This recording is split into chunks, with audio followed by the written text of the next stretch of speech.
are some tips for flirting. Now, this is a tough one because people are often looking for very specific things they can say that will always work. But there is no magic phrase that you can say. And being genuine and coming across as authentic is a huge piece of the puzzle. And so it's not as simple as magic phrases, but let me give you a few tips.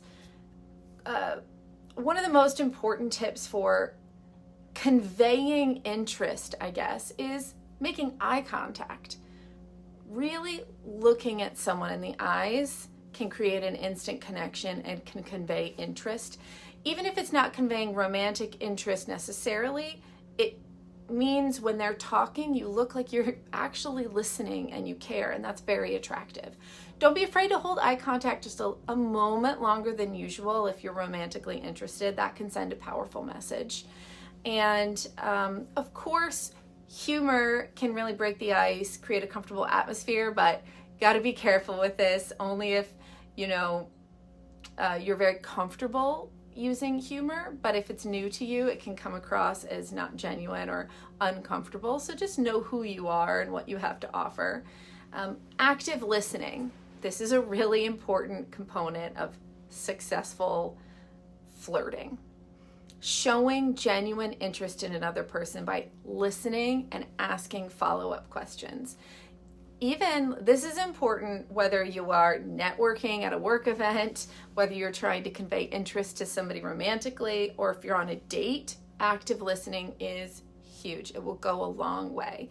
And it tells somebody that you are interested in them, you're interested in what they have to say, on knowing them on a deeper level, that you're paying attention, and that's very attractive. Another tip is your body language. It speaks volumes, so pay attention to how you stand and what kind of body language you're conveying. So even if you're interested in somebody, if you're self-conscious, often we look away, we turn our bodies away, we don't look at someone straight, we fold our arms, and that's a really telling a person that you're blocked off and you're not that interested, keeping a distance from them. So do an audit on how you stand, and if you're interested, make yourself really stand facing them, looking, maybe leaning in.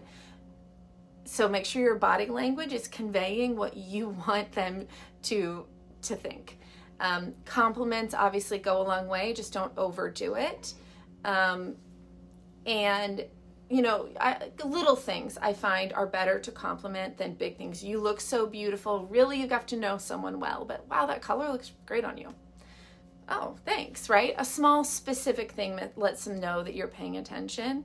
A small touch, right? Like touching an arm when you're laughing at a joke together, or, oh, you won't believe what happened. Oh my gosh, let me tell you something. Just like a touch of the elbow, touch of the arm, a small touch can go a long way. But you have to pay attention. As with all of these, you have to pay attention to the signals you're receiving, not just the ones that you're giving, right? It is a two-way street, and sometimes people are not interested in you, and it has really nothing to do with you. They have other things going on in their lives. They're not looking for a romance. They've just been out of a relationship, whatever. They're worried about something, a fight they had with their mom. You don't know what's going on. So please try not to continue to take it always to heart. It's easy to get emotionally invested, of course, but it's so important to put out signals that are positive, open, interested, but really pay attention to what they're giving back. If you're leaning in, you're smiling, you're making eye contact, and they're crossing their arms and leaning away, they might not be receiving your interest. They might not be receptive to you, right? They might not be interested. So, have a conversation, and then you can move on if that's what you want to do. Make sure you're paying attention to the signals, and then obviously pay attention to the other stuff. If someone is doing those things to you, they're making eye contact, they're asking questions, they're smiling at you, maybe they're leaning forward, maybe they make a little bit of contact, That's flirting. You're being flirted with. It's funny because I have a lot of guy friends who also say that sometimes they feel like they don't know when someone is interested in them either. Like they feel bad at flirting, but they also don't quite know when they're being flirted with. And so this is normal. This is okay. Try to pay attention to signals like body language, smiling, eye contact. Are they doing active listening? You know, and if they're doing those things, they might be flirting with you. So congratulations.